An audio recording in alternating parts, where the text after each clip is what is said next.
जळगावमधून जळगाव जिल्हा परिषदेच्या पाणी पुरवठा विभागामध्ये टेंडरमध्ये 100 कोटींचा भ्रष्टाचार झाल्याचा आरोप ठाकरेंच्या शिवसेनेचे विधानसभा क्षेत्रप्रमुख रमेश पाटलांनी केलाय।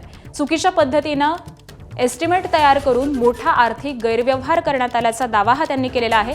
माहिती अधिकाराअंतर्गत त्यांनी आणि त्यांच्या मुलानं अनेक अर्ज केले असतानाही ते जाणीवपूर्वक दडपल्याचा आरोप देखील रमेश पाटील यांनी केलाय।